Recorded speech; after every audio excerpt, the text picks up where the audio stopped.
అదే RTV app వార్తల్ని క్షణాల్లో చదివే అవకాశం ఉంటుంది. ఒక న్యూస్ పేపర్, ఒక టెలివిజన్ ఛానల్ మీ చేతుల్లో ఎప్పుడూ ఉంటాయి. ఇప్పటికే కాంగ్రెస్ పార్టీ అయితే తెలంగాణ రాష్ట్రంలో అధికారంలోకి వచ్చిన వెంటనే బీసీ కులగణన చేపడతామని చెప్పుకొచ్చారు. ఈ నేపథ్యంలో కూడా నిన్న మొన్న కూడా అయితే బీసీ రిజర్వేషన్ ప్రకటించారో అందులో కొన్ని సామాజిక వర్గాలకు సంబంధించిన కులాలు కూడా అన్యాయం జరిగిందని చెప్పి ఆందోళన చేపట్టిన పరిస్థితి కనిపిస్తుంది. ప్రస్తుతం మన దగ్గర మున్నూరు కాపు సంబంధించిన ఏదైతే సంఘ నాయకులు ఉన్నారో వారిని అడిగే ప్రయత్నం చేద్దాం. ఏదైతే మున్నూరు కాపు సంబంధించిన కూడా ఏదైతే బీసీ కులగణన దాంట్లో కూడా మాకు అన్యాయం జరిగిందని చెప్పి కూడా వాళ్ళు ఆందోళన చేపడుతున్న పరిస్థితి కనిపిస్తుంది. ప్రస్తుతం మన దగ్గర మున్నూరు కాపుకు సంబంధించిన రాష్ట్ర అధ్యక్షులు దేవరకొండ ఉన్నారు. వారిని అడిగే ప్రయత్నం చేద్దాం. అన్నయ్య చెప్పండి, రాష్ట్ర ప్రభుత్వం అయితే బీసీ కులగణన చేపట్టింది, దీంట్లో పర్సంటేజ్ ఎంత ఉంది, గతంలో ఎంత వచ్చింది? నేను మున్నూరు కాపు సంఘం తెలంగాణ రాష్ట్ర అధ్యక్షులు. గత 2 దశాబ్దాల నుంచి కులం కోసం పనిచేస్తున్నాను. మరి బీసీ సాధికారత సంఘం ఈరోజు బీసీలందరినీ కలుపుకొని పోవడం కోసం సాధికార సంఘం రాష్ట్ర గౌరవ అధ్యక్షులుగా ఈరోజు ఉన్నాను. మరి ఈరోజు మా ఉమ్మడి మహబూబ్నగర్ జిల్లా అధ్యక్షులు పెద్ది పెంటయ్య గారు, మా జనరల్ సెక్రటరీ జైపాల్ రెడ్డి గారు, మరి ఈరోజు 6 జిల్లాల నుంచి కూడా అధ్యక్షులు ఈ కార్యక్రమంలో ఈరోజు ఈ ప్రెస్ మీట్ కార్యక్రమంలో ఈరోజు నన్ను ఆహ్వానించినారు. ముఖ్యంగా ఈరోజు మనకు ఏదైతే ఈ కుల గణన దాని మీద ఈరోజు మా మున్నూరు కాపులకు అన్యాయం జరిగిందో దాని మీదనే ప్రెస్ మీట్ కార్యక్రమం ఏర్పాటు చేస్తాము. మరి ఈరోజు మేము తెలంగాణ రాష్ట్రంలో 2 కుటుంబ సమగ్ర సర్వే జరిగినప్పుడు 2014లో మరి అప్పుడున్న గత పాలకులు కేసీఆర్ గారు మరి 28% ఈ 28 లక్షల మంది ఈరోజు మున్నూరు కాపులు ఉన్నారు. మరి ఈ తెలంగాణ రాష్ట్రంలో బీసీలలో 18% ఉన్నారని మాకు లెక్కలు చెప్పినారు. మరి ఈరోజు ఏదైతే రాహుల్ గాంధీ గారు కాంగ్రెస్ పార్టీ తెలంగాణలో రాజ్యాధికారంలో రావాలని వారు మాట ఇచ్చినారు. ఏమని ఈ తెలంగాణ రాష్ట్రంలో బీసీలు, ఎస్సీలు, ఎస్టీలు ఎంతమంది కులగణన జరగాలనేది వారు మాట ఇచ్చిన విధంగా మరి గౌరవ ముఖ్యమంత్రి రేవంత్ రెడ్డి గారు మరి ఏదైతే 50 రోజులు ఈ కులగణన మరి దీనికి బీసీ కమిషన్ చైర్మన్ మా మున్నూరుగా బిడ్డనే నిరంజన్ పటేల్ను ఏర్పాటు చేసి మరి ఈ సర్వేలో ఈరోజు రాష్ట్రంలో ఉన్న బీసీ జనాభాను బీసీలలో ఉన్న 2,20,00,000 జనాభాను ఈరోజు తక్కువ చూపించినారు. దానిలో భాగంగా మున్నూరు కాపులు గత 10 సంవత్సరాల కింద మేము 28 లక్షలు ఉంటే ఈరోజు 13 లక్షలు చూపించేసి తెలంగాణ రాష్ట్ర జనాభాలో 4,20,20 లక్షల మందిలో 3.5% ఈరోజు మమ్మల్ని చూపించినారు. మేము ఈరోజు తెలంగాణ రాష్ట్రంలో 4,20,00,000 లక్షల మందిలో 12% ఉన్నాము. మరి బీసీలలో చూస్తే 60%లో మేము 22% వరకు ఈరోజు మేము ఉన్నాము. కాబట్టి మాకు అన్యాయం జరిగింది. ఈరోజు మేము గత వారం రోజుల నుంచి కూడా మేము ఉద్యమ పోరాటం చేస్తున్నాము. బీసీలు కానీ మున్నూరు కాపులు కానీ పోరాట దిశగానే ఈరోజు రాష్ట్ర ప్రభుత్వం దిగి వచ్చి మరి బట్టి విక్రమార్క గారు డిప్యూటీ సీఎం గారు మరి వారు నిన్న ఒక ప్రకటన చేశారు.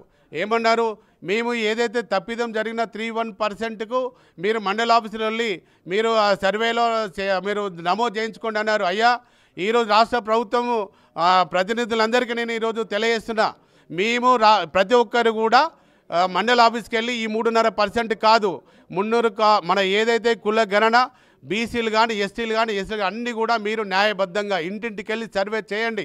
మీరు ఇంటికి వెళ్ళినప్పుడు మీరు వాళ్ళ ఆస్తులు అవన్నీ అడగొద్దు. మీరు ఇంటికి వెళ్ళినప్పుడు కులగణన మీది ఏ కులము, మీరు ఎంతమంది ఉన్నారు మీరు అని చెప్పేసి మీరు రాసుకోండి, ఆ సర్వేలు మాకు ఇవ్వండి. దాని ప్రకారంగా 42% రిజర్వేషన్ మాకు ఈ స్థానిక ఎన్నికల్లో ఇస్తున్నారు, అది ఇవ్వండి. మరి మీరు ఈరోజు కులగణన సర్వే మాకు మున్నూరు కాపులను మాకు 42 లక్షలు 44 లక్షల మంది లెక్కలు చూపించకపోయినట్టయితే మేము ఈ రేపటి నుండి ఎల్లుండి రచ్చబండ కార్యక్రమం ప్రతి గ్రామ సంఘాలు సుమారు 12,000 గ్రామ సంఘాలు ఉన్నాయి. సంఘాల అధ్యక్షుల కమిటీ సంఘాలలో రచ్చబండ కార్యక్రమం నిర్వహించుకొని కలెక్టర్ ఆఫీసులలో మండల ఆఫీసులలో వినతి పత్రాలు ఇస్తాము. మళ్ళీ వారం రోజుల వరకు కూడా మళ్ళీ ఏదైతే సంఘాల్లో రచ్చబండ నిర్వహించుకున్నట్టయితే మళ్ళీ ఆదివారం 23 తారీఖు వరకు కూడా రచ్చబండ కార్యక్రమాలు నిర్వహించుకొని 23 తారీఖు నాడు 119 ఎమ్మెల్యేల ఇంటి దగ్గరికి వెళ్ళి ప్రతి ఒక్కరు కూడా వినతి పత్రాలు ఇచ్చి మాకు సర్వే రిపోర్ట్ మాకు చేయాలి, సర్వే రిపోర్ట్ ఇవ్వాలనాలా. లేకపోయినట్టయితే మేము పరేడ్ గ్రౌండ్లో హైదరాబాదులో 10 లక్షల మందితో మున్నూరు కాపుల బల నిరూపణ ఒక పెద్ద బహిరంగ సభ ఏర్పాటు పార్టీ ఈరోజు రాజకీయాల్లో ఉన్న ప్రజాప్రతినిధులందరూ ఒక యూనిట్గా కార్యాచరణ కమిటీ ఏర్పాటు చేశారు.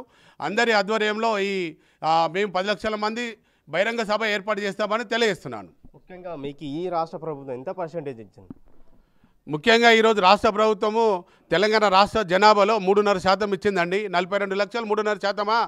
ఈరోజు 12% ఈరోజు మేము ఉన్నాము. 10% పైకి 11కు ఎక్కువ ఉంటాము. ఈరోజు మేము బీసీలలోనే 22% ఉన్నాము. ఈరోజు బీసీల జనాభా తక్కువ ఉంచినారు, మమ్మల్ని అయితే పూర్తి ఎక్కువ ఈరోజు అయితే. ఒకవేళ భవిష్యత్ కార్యాచరణ ఎట్లా ఉండబోతుంది? భవిష్యత్ కార్యాచరణ మేము ఎల్లుండి ప్రతి గ్రామ స్థాయిలో రచ్చబండ కార్యక్రమాలు జరుగుతాయి. తర్వాత కలెక్టర్ ఆఫీసులో 17 తారీఖు నాడు వినతి పత్రాలు ఇస్తాము.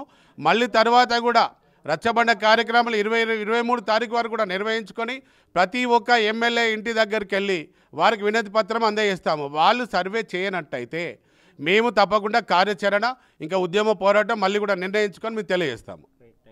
రైట్, మొత్తం మీద కూడా తెలంగాణ రాష్ట్రంలో అయితే బీసీ కులగణన చేపట్టింది. ఇందులో అన్యాయం జరిగింది. అందులో ముఖ్యంగా అయితే మున్నూరు కాపుకు సంబంధించిన కూడా చాలా పర్సెంటేజ్ తక్కువ ఇచ్చింది. దీన్ని భవిష్యత్ కార్యాచరణ రీసర్వ్ అనే చేయాలో, లేదంటే మేము రాష్ట్ర వ్యాప్తంగా కూడా ఒక పిలుపునిచ్చాము, పెద్ద ఎత్తున ఆందోళన కార్యక్రమం చేపడతాం. అలాగే బీసీ కులగణన కూడా రీసర్వే చేసి లేదంటే మమ్మల్ని పర్సెంటేజ్ పెంచాలని కూడా జిల్లా కలెక్టర్ కార్యాలయంలో కూడా వినతి పత్రం కూడా ఇస్తామని చెప్పి మున్నూరు కాపు సంఘ నాయకులు తెలియజేసిన పరిస్థితి కనిపిస్తుంది.